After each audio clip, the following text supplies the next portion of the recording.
demande s'il y a des enfants, que les enfants puissent aller à l'écodime, parce que vraiment aujourd'hui je veux parler comme parlant à une église adulte. Et vous savez, avec les temps actuels, il faut vraiment parler aux gens comme si ils sont adultes, parce que moi je me souviens quand j'avais 15 ans, mon père pensait que j'avais 15 ans, alors que dans ma tête j'avais 25 ans. Amen. Alors il me traitait comme un enfant, alors que j'avais des choses à lui partager. Amen, hein? Et je bénis Dieu parce qu'on n'est pas né chrétien, on était païen. Donc on sait ce qui se passe dans la tête d'un jeune garçon de 15 ans. On sait ce qui se passe. Alors, je veux parler les choses clairement. Ce n'est pas par impudeur ni par vulgarité. Car lorsque vous lisez la Bible, Dieu appelle les chats par son nom. Et c'est le Dieu saint. Amen. Le thème de mon message, le voici. Tu couches et découches avec qui? Tu couches et découches avec qui est le thème de mon message. À la fin du message, je vais répondre à 10 questions qui vont demander à ce que nous puissions lire tout le chapitre d'1 Corinthiens 7. C'est pourquoi nous allons lire d'abord le chapitre et je vais l'utiliser à la fin de mon message pour répondre à 10 questions parce que certaines choses que je vais avancer, énoncer dans cet enseignement vont provoquer en vous des questions auxquelles il faudrait obligatoirement répondre. C'est pourquoi nous allons lire ensemble 1 Corinthiens 7, versets 1 à 40. Je vous prie d'être debout.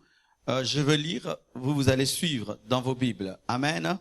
Je sauterai certains versets, mais je vous demanderai, chez vous à la maison, de lire tout le chapitre de 1 Corinthiens 7, du 1er au 40e verset. Le thème, c'est « Tu couches et découches avec qui ?» À la presse, vous pouvez mettre « Avec qui tu couches » ou « découches » pour que ce soit simple pour nos frères qui sont sur le net. 1 Corinthiens 7, la Bible dit ceci. Pour ce qui concerne les choses dont vous m'avez écrit, je pense qu'il est bon pour l'homme de ne point toucher de femme. Toutefois, pour éviter l'impudicité, que chacun ait sa femme et que chaque femme ait son mari. Que le mari rende à sa femme ce qu'il lui doit et que la femme agisse de même envers son mari. La femme n'a pas autorité sur son propre corps, mais c'est le mari. Et pareillement, le mari n'a pas autorité sur son propre corps, mais c'est la femme. Ne vous privez point l'un de l'autre si ce n'est d'un commun accord pour un temps, afin de vaquer à la prière, puis retourner ensemble, de peur que Satan ne vous tente par votre incontinence. Je dis cela par condescendance, je n'en fais pas un ordre. Je voudrais que tous les hommes fussent comme moi, donc célibataires, mais chacun tient de Dieu un don particulier, l'un d'une manière, l'autre d'une autre. À ceux qui ne sont pas mariés et aux veuves, je dis qu'il leur est bon de rester comme moi. Mais s'il manque de continence, c'est pourquoi certains disent que Paul était veuf, qu'il avait perdu sa femme et puis il avait décidé de rester célibataire. Certains disent à cause de ce verset cela. Certains disent. Mais s'il manque de continence, qu'il se marie, car il vaut mieux se marier que de brûler. À ceux qui sont mariés, j'ordonne non pas moi, mais le Seigneur, que la femme ne se sépare point de son mari. Si elle est séparée, qu'elle demeure sans se marier, ou qu'elle se réconcilie avec son mari, et que le mari ne répudie point sa femme. Aux autres, ce n'est pas le Seigneur, c'est moi qui dis.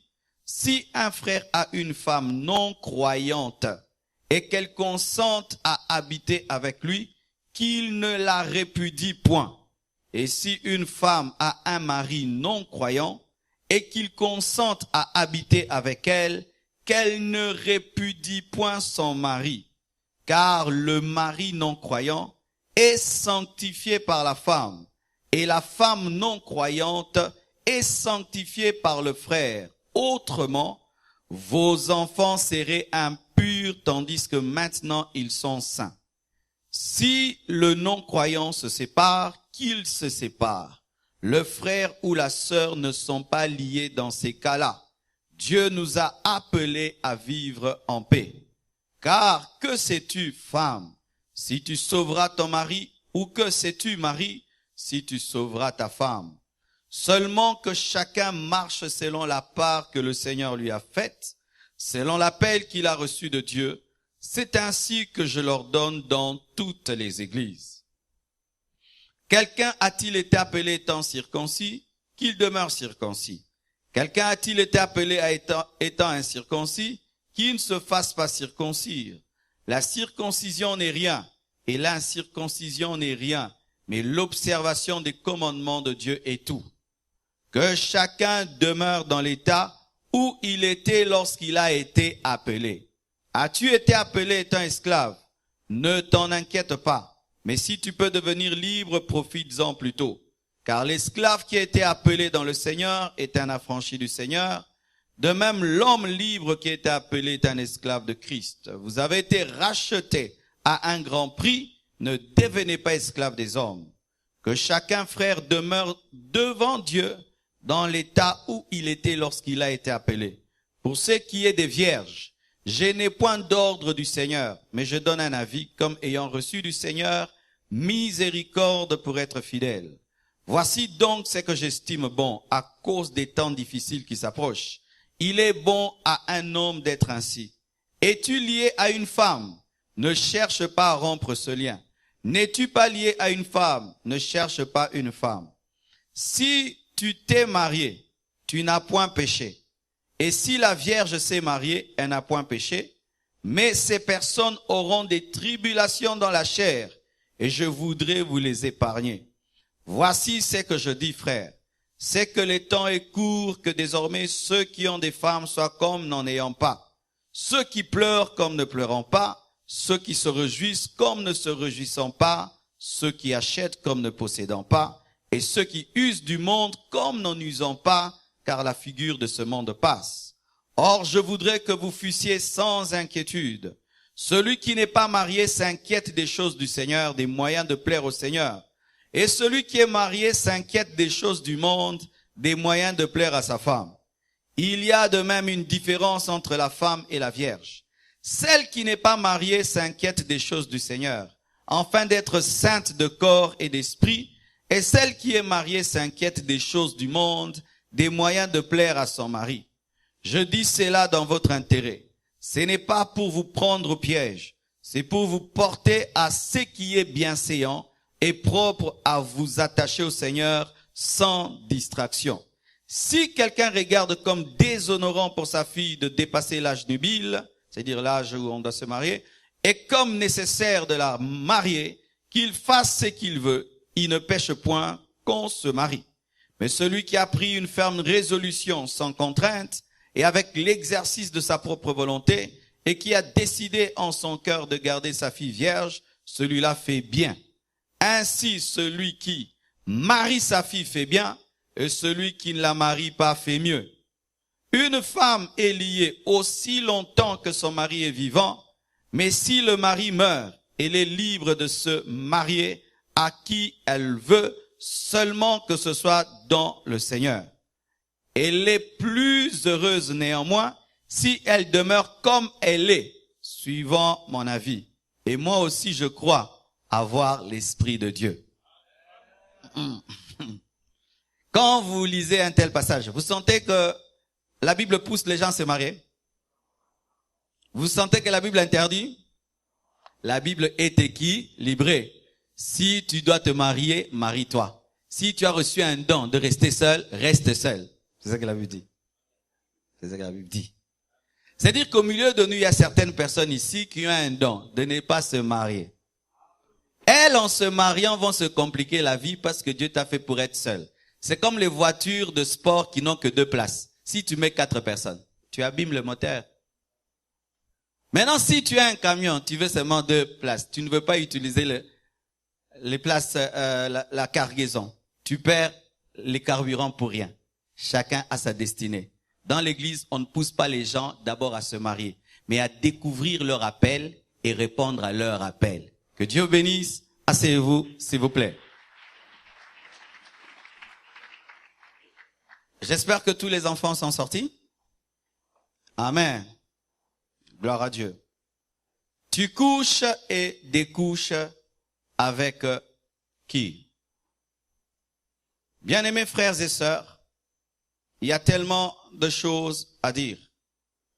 Ce matin, nous allons parler de la place des perversions sexuelles dans l'occultisme. La place des perversions sexuelles dans l'occultisme. La place de l'intimité charnelle dans l'occultisme, car la sexualité est une grande porte de bénédiction ou de malédiction. Une grande porte de bénédiction ou de malédiction, tout dépend avec qui on couche et comment on le fait. Bien-aimés frères et sœurs, j'aimerais vous démontrer la place de la perversion sexuelle dans l'occultisme.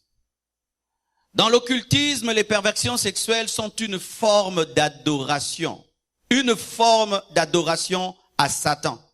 C'est pourquoi l'occultisme s'accompagne toujours d'homosexualité, de lesbianisme, d'inceste, d'adultère, d'orgie, de zoophilie, de nécrophilie, de prostitution, de viol, d'avortement, de masturbation, de pornographie, des fantasmes déréglés, des relations contre nature. Pourquoi? Parce que le diable s'appelle Belzéboul. Belzéboul veut dire prince des mouches. Et les mouches se nourrissent de saleté. Et le diable se nourrit des perversions sexuelles. Plus dans une nation on commet des perversions sexuelles, plus le diable est à l'aise, parce que toutes ces perversions sont des adorations à Satan. Le diable aime l'infidélité. Il aime quand un homme trompe sa femme, car tout ce qu'il fait en dehors de sa maison est une adoration. Il aime que les personnes consanguines qui ont le même sang puissent coucher ensemble, car c'est une adoration, car Dieu a dit que tu ne prendras pas ton frère ou ta sœur en mariage. J'étais au Luxembourg. On m'a dit ceci, que c'est l'une des nations où il y a le plus d'infirmes en Europe. Et j'ai posé la question, pourquoi? Et ils m'ont dit, c'est parce que les familles se marient entre elles pour garder la richesse dans la famille, et cela crée beaucoup d'infirmes, prouvant que Dieu n'a pas prévu que les consanguins se marient entre eux. Dans l'occultisme, il y a l'homosexualité. Il a été démontré partout où les francs-maçons ont le pouvoir, ils ont toujours tendance à libéraliser l'homosexualité.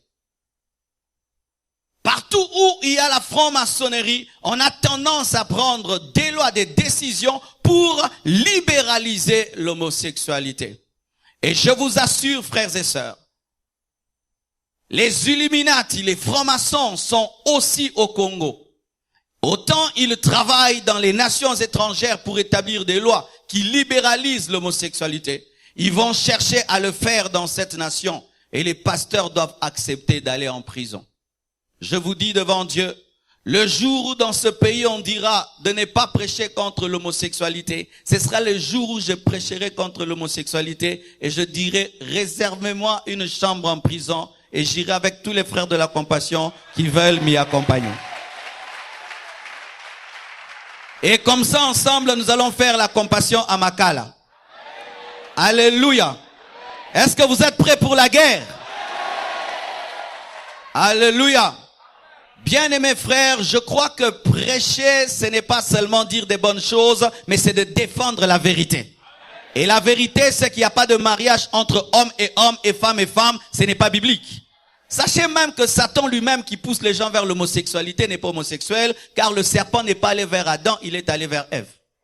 Et la Bible nous dit que lorsque même les fils de Dieu sont venus sur la terre, ils ont remarqué que les filles des hommes étaient belles. Ils n'ont pas remarqué les fils, ils sont allés vers les filles. Mais vous les hommes, vous allez vers les hommes, alors que même les démons avaient choisi les filles. Tu es plus homosexuel que Satan. Bien-aimés frères et sœurs, là où il y a occultisme, vous allez remarquer une chose. les prostituées sont à l'aise. En Europe, toujours bien aimé, il y a un couloir, une avenue, où à droite, il y a des femmes dans des vitrines. Ben, j'ai jamais vu ça. On m'a dit, j'ai jamais vérifié. Toi aussi ne vérifie pas. Aie la foi seulement croire qu'il y a une avenue. Faut pas aller vérifier ce que le pasteur a dit. Parce qu'en vérifiant, tu vois. Oui, il y en a qui passent là-bas pour intercéder. On me dit, oh Dieu, sauve-les, sauve-les. Sauve-les, mais tu les regardes quand même, sauve-les. Il faut y passer avec un bandeau tout noir. Comme ça, on te tire, tu dis, Seigneur, sauve-les. Mais pas sauve-les, sauve-les.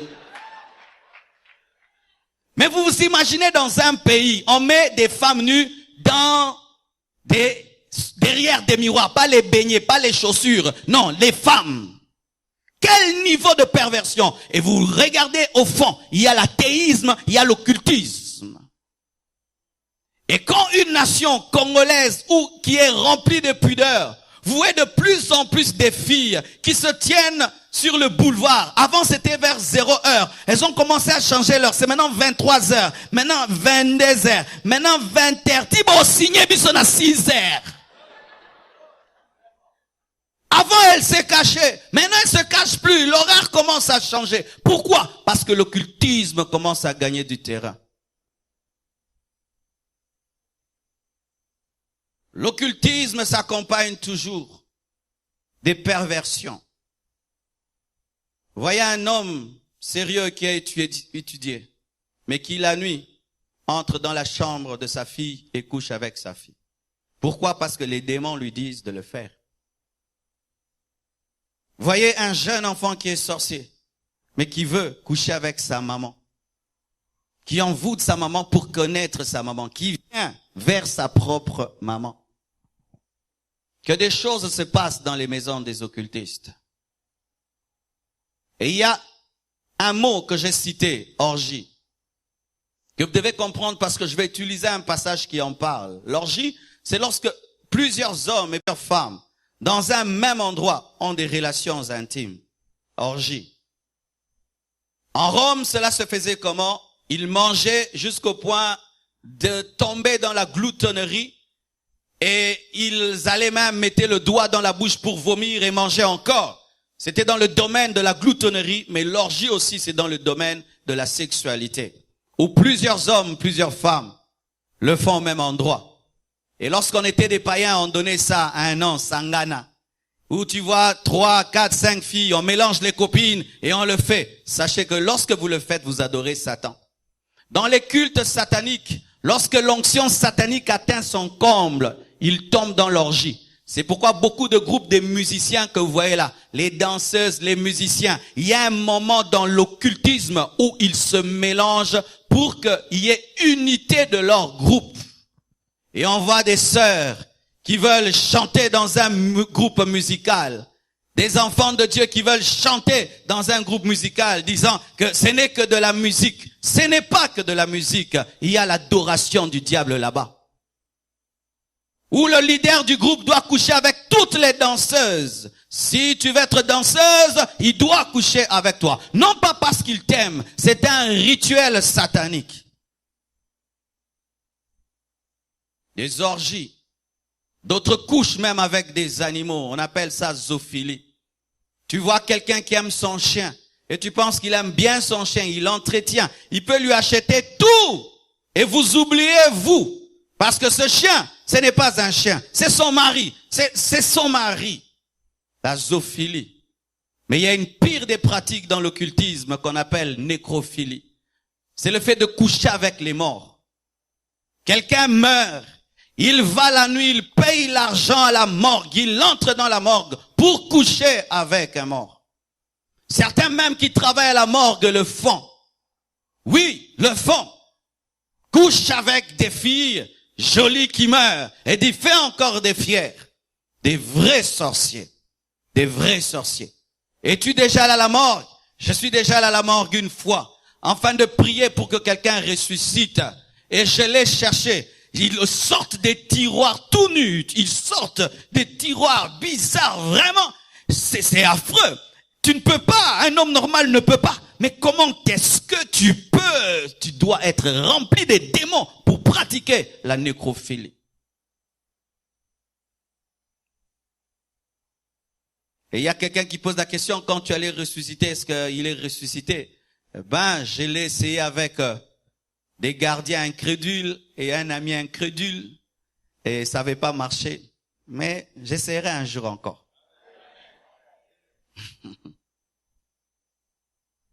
Tu vois un homme riche, mais lui, qu'est-ce qu'il fait? Il couche avec des cadavres. Tu vois un homme riche, qu'est-ce qu'il fait? Lui, il doit coucher qu'avec des vierges. D'autres doivent coucher avec une fille pendant qu'elle a sa menstruation. C'est là que vient le pouvoir. Pendant sa menstruation, il doit coucher avec une femme. Pendant sa menstruation, c'est là que lui vient la force. D'autres, il faut que la femme puisse boire toute sa sémence. Et c'est là que vient sa puissance. Ma sœur, les hommes que tu rencontres te demandent quoi? Quel genre de fantasmes ils ont? Un homme qui a des fantasmes sales, bizarres, démoniaques. Et tu dis non, ce sont ses préférences et ses goûts. Lui, il aime ça.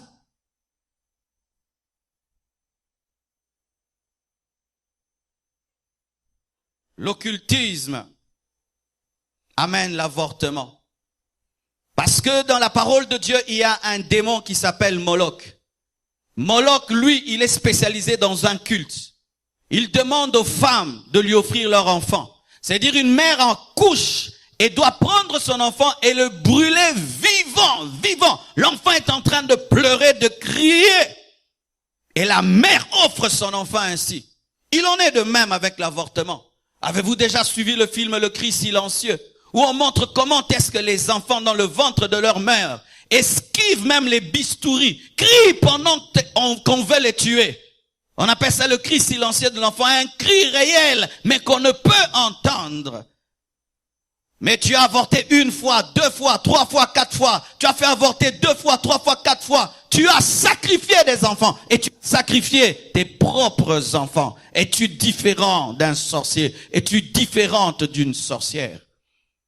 Là où il y a l'occultisme, il y a l'avortement. C'est pourquoi vous voyez là où il y a les occultistes qui prennent le pouvoir. Ils légalisent l'avortement. Ils facilitent l'avortement. Ils vous donnent même des médecins pour cela. Ils vous encouragent à avorter.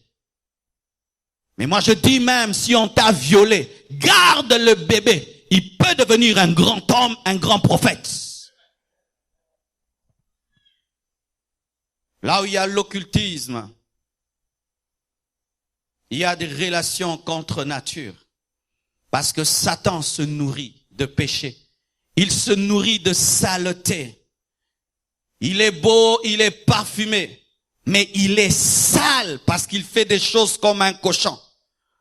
Comment est-ce qu'un homme qui peut coucher avec son enfant, qui peut coucher avec la bonne, qui peut coucher avec quiconque, tu dois être un animal. Tu tires sur tout ce qui bouge, un frère Lucky Luke. Mais tu es beau, mais tu es sale, Et comme les démons sont des mouches, ils viendront là où il y a la saleté. Tu peux chasser les démons, mais si tu as une vie de perversion sexuelle, les démons viendront toujours. C'est comme ces personnes qui veulent avoir une maison propre, mais qui gardent la saleté. Il y aura toujours des mouches. Tu ne veux pas les mouches, enlève la saleté. Mais tu veux avoir une maison sans mouches avec la saleté, il y en aura toujours. Satan est le prince des mouches.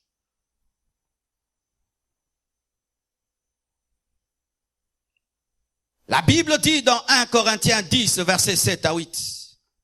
Ne devenez point idolâtres comme quelques-uns d'eux. Selon qu'il est écrit, le peuple s'assit pour manger et pour boire. Puis ils se levèrent pour se divertir. Ne nous livrons point à l'impudicité comme quelques-uns d'eux s'y livrèrent, de sorte qu'il en tomba 23 000 en un jour. 23 000 en un jour. Qu'est-ce qui s'est passé? Lorsqu'Israël est sorti de l'Égypte et que Moïse est allé au sommet de la montagne et qu'il a pris du temps, Israël a voulu avoir un Dieu qu'il pouvait voir. Il a demandé à Aaron de lui fabriquer un veau d'or. Lorsqu'ils ont adoré le veau d'or, la Bible nous dit le peuple s'assit pour se divertir. Dans l'Ancien Testament, on ne donne pas trop de précisions sur ce qui est arrivé. Mais qu'est-ce qui est arrivé lorsqu'Israël a commencé à se réjouir devant le veau d'or? Israël est tombé dans les orgies sexuelles. Parce que cette partie est placée dans l'impudicité. Ça veut dire 23 000 personnes dans le désert ont commencé à s'unir. Vous vous imaginez cette abomination devant Dieu? Comment est-ce que des gens qui ont vu la mer rouge s'ouvrir ont pu faire cela? Parce que derrière l'idole, il y avait un démon. Et lorsqu'ils ont commencé à adorer l'idole, ils ont adoré le diable. Et l'esprit satanique est venu au milieu d'eux pour réclamer l'adoration. Et l'adoration devait se faire par l'orgie, par l'impudicité, par l'inceste, par des viols en même moment. Et Dieu a tué 23 000 personnes le même jour afin d'arrêter l'infection. 23 000 personnes mortes, mais que Dieu avait sorti de l'Égypte, qu'il avait fait sortir de la mer rouge. Ce n'est pas parce que tu es converti que Dieu ferme les yeux sur tes péchés. Je répète, ce n'est pas parce que tu es converti que Dieu ferme les yeux sur tes péchés. Ils étaient sortis de l'Égypte, mais Dieu les a tués dans le désert. Oh, je suis chrétien. La grâce, la grâce, la grâce. Ils étaient déjà sortis de l'Égypte. Mais Dieu les a tués parce qu'ils se sont livrés à l'adoration de Satan au travers de leur sexualité. Là où on adore Satan, vous allez remarquer aussi un sérieux désordre sexuel, des abominations sexuelles, le libertinage sexuel, la bestialité. Partout où la franc-maçonnerie règne, l'homosexualité est tolérée. En Afrique, on a même des coutumes d'inceste chez ceux qui sont au Bandundu, qu'ils appellent Kinchuidi ou Kinchuiri, je ne sais pas. Où c'est normal d'épouser sa cousine, c'est normal d'épouser son cousin. Ils trouvent que c'est normal, mais derrière cela, il y a la sorcellerie. Dans certaines nations, il y a un jour où les hommes ne sont pas jaloux, les femmes ne sont pas jalouses. Tu peux laisser ton mari sortir avec sa copine, ta femme sortir avec son copain. C'est normal, c'est le jour de la liberté. Le jour de la Saint-Valentin. On peut permettre à ses enfants de découcher et revenir demain parce qu'ils sont sortis avec leur copine. Un jour dédié à l'adoration du diable. Aujourd'hui, les samedis sont dédiés au diable. Ce sont les jours où les gens pêchent le plus. Le samedi, c'est quand il y a plus de concerts, plus de fêtes, plus d'impudicité. Le samedi, un jour où Satan attend une grande adoration. Et un jour avant que tu viennes au culte, c'est le jour que tu pêches beaucoup. Ensuite, tu viens à l'église. Le jour dédié à Jésus. 24 décembre, disant fête de Noël, c'est le jour où les gens se livrent à des perversions. C'est pourquoi je ne crois pas à cette Noël-là. Le jour de la fin de l'année où on doit célébrer le Seigneur, c'est le jour où encore les gens se livrent à des grands péchés. Satan aime voler ce qui doit être réservé à Dieu. Voyez, la vie des occultistes n'est que perversion sur perversion. Voyez la vie des stars de la musique. Voyez leurs clips. Leurs clips, ce n'est que sexualité, sexualité. Leurs chansons, sexualité sur sexualité. Leur vie, divorce sur divorce et sur divorce et sur divorce. Et je ne comprends pas que des enfants de Dieu puissent aimer regarder de tels clips, regarder, entendre de telles musiques, regarder des télé-réalités d'une famille Kardashian qui est une famille vraiment d'abomination. Et aujourd'hui, ils ont du succès parce que papa a décidé d'être maman. Vous vous imaginez? Ils ont du succès parce que papa a décidé de devenir maman. Maintenant, vraiment, quel audimat! Et les enfants disent, vraiment, papa, tu étais vraiment courageux. Hein? Comment tu pouvais accepter tout ça? Donc, vraiment, je te comprends vraiment. Quel courage de te révéler tel que tu es. Yaka baba. Les blancs, ils comprennent tout, ils comprennent tout, ils comprennent tout. Tu peux prendre là une arme, tu nous tues tous. Ils disent, non, vraiment, ils passaient par des stress, c'est de la schizophrénie. Abomine de biso. Tokoufi. Tokel felo. On aime une star, mais cette star dans sa vie a divorcé 20 fois, 30 fois. On aime une star, mais cette star, clairement, a une vie de perversion. D'autres femmes maintenant, dans un concert, une femme embrasse une autre, on acclame le lesbianisme dans un concert, on acclame. Alors qu'avant on peut faire burk, maintenant on dit waouh.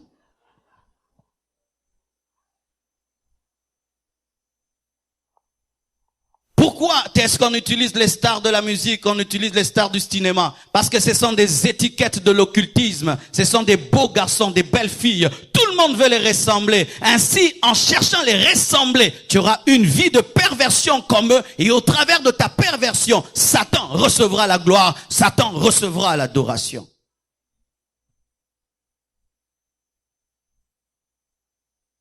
Ce n'est pas un hasard, frères et sœurs. Le même terme qui est utilisé dans la Bible quand on dit que Adam connut Ève, c'est le même terme utilisé par adoration. Lorsqu'un homme marié connaît sa femme, il adore Dieu. Et lorsqu'un homme connaît une femme en dehors du mariage, il adore Satan. Je répète. Lorsqu'un homme connaît sa femme, il adore Dieu. Et lorsqu'il connaît une autre femme que sa femme, il adore Satan. Lorsque tu as des relations dans le mariage, tu adores Dieu. Lorsque tu as des relations en dehors du mariage, tu adores Satan. Et lorsque même tu vis dans la masturbation, tu adores Satan parce que tu lui offres ta sémence comme une offrande. Toute sémence répandue par un masturbateur est une offrande à Satan. Est une adoration. Est une adoration. Toute sémence répandue par un masturbateur est une offrande à Satan. Tu l'offres devant lui. Il y a un esprit là, lorsque tu te masturbes, qui reçoit cette offrande à la gloire du diable. C'est ainsi que lorsque dans une maison, on pratique trop de perversion sexuelle, ça devient un temple du diable parce qu'en ce lieu-là, on adore le diable. C'est pourquoi ne permettez jamais que l'impudicité soit pratiquée dans vos maisons. Tu ne peux jamais faire comme certains font. Je vous laisse, je m'en vais. Je vous laisse la maison, je m'en vais. Moi, je n'ai rien fait, je vous laisse. Vous le faites des fois à l'université, où tu laisses à tes amis la chambre, mais tu sais ce qui se fera, n'est-ce pas? Oh, je n'ai rien fait. Tu as fait quelque chose. Tu laisses ta maison à quelqu'un et tu sais qu'ils vont pratiquer l'impudicité. Tu accompagnes quelqu'un quelque part et tu sais ce qui aura lieu et tu y participes. Tu as participé à l'adoration du diable.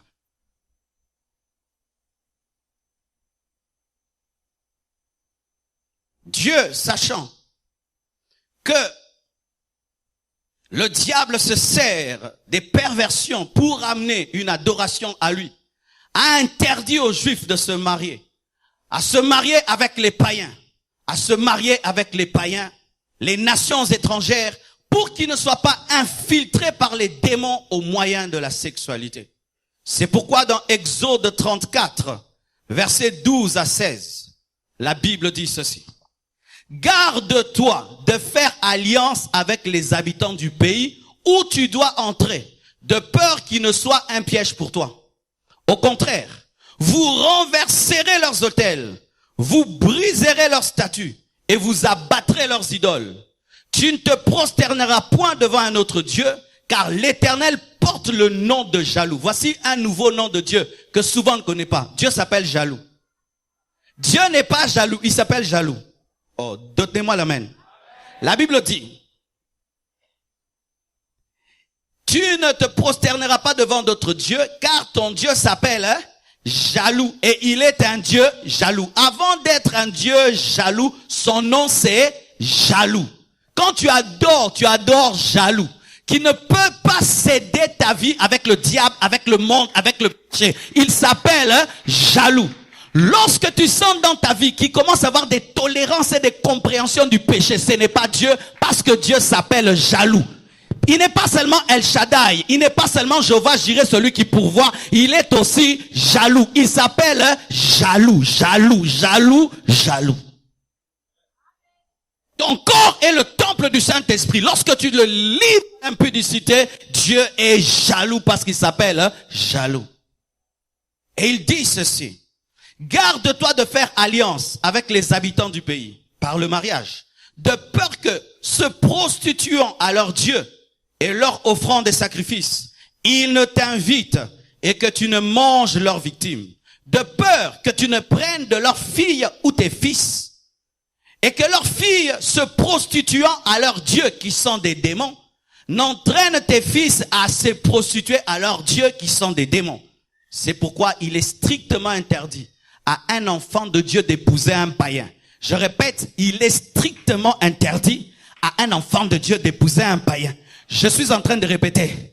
Il est strictement interdit dans la Bible, dans cette église, à un païen d'épouser un chrétien d'épouser un païen. Dans cette église, on ne bénira jamais le mariage d'un chrétien et d'un païen. Même si tu l'aimes à la folie, c'est votre folie. Je répète, même si tu l'aimes à la folie, c'est votre folie. On n'entrera pas dans votre folie. Jamais on ne bénira. Mais si vous-même, vous transformez les choses et vous faites des faux semblants, tu sais que ton fiancé c'est un païen, ta fiancée est une païenne, et tu l'as rêvé de spiritualité pour venir tromper l'église, et l'église tombe dans le panneau, on vous bénit, nous, on est bénis, mais vous, vous souffrirez. Parce que des fois, vous venez nous tromper, connaissant l'enseignement de l'église, et on vous bénit. Et vous pensez que parce que on vous bénit, vous êtes bénis. Non, c'est Dieu qui bénit. Et c'est Dieu qui a vu que vous avez menti, qui vous a maudit. Le pasteur peut dire que Dieu vous bénisse. Dieu dit, soyez maudits. Parce que vous êtes des menteurs. Ah oui, bien-aimé, je ne suis pas Dieu. Je ne suis qu'un instrument de Dieu. Tu amènes un païen et tu le couvres d'un peu de peinture spirituelle et nous le bénissons. Toi-même, tu sais qu'il est païen. Il est païen. Même le baptême qu'il a pris, il est faux. D'ailleurs, même quand il prend la Sainte Seine, tu intercèdes pour qu'il ne meure pas sur place à l'église. Mais c'est ça, le fait que vous prenez des païens pour les épouser. Nous, on leur donne la Sainte Seine, hein, et il est écrit quoi? Que certains meurent à cause de la Sainte Seine. Maintenant, on lui donne la Sainte Seine et puis il tombe, il meurt. Oh, on m'arrête. Et je passe à Molière TV. Oh, on a l'équissier. Nous aurions mis l'équissier. Mais oui, parce que quand on vous bénit, on vous donne toujours la Sainte Seine. Et il est interdit de prendre la Sainte Seine dans le péché. Maintenant, tu amènes un païen, on lui donne la Sainte Seine qui tue. Et puis il meurt. Ce culte-là va finir comment?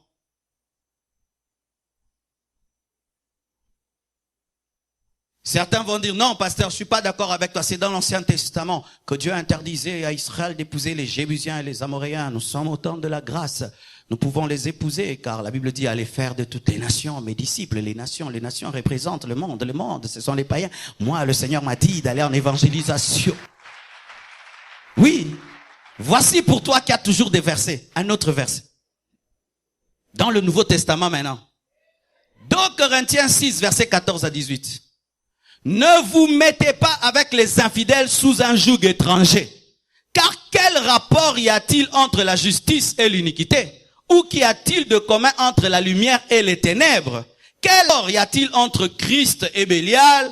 Ou quelle part a le fidèle avec l'infidèle? Quel rapport y a-t-il entre le temple de Dieu et les idoles? Car nous sommes le temple du Dieu vivant, comme Dieu l'a dit, j'habiterai et je marcherai au milieu d'eux, je serai leur Dieu, ils seront mon peuple. C'est pourquoi, sortez du milieu d'eux et sépare-toi de ton fiancé païen, sépare-toi de ta fiancée païenne, c'est ce que la Bible dit.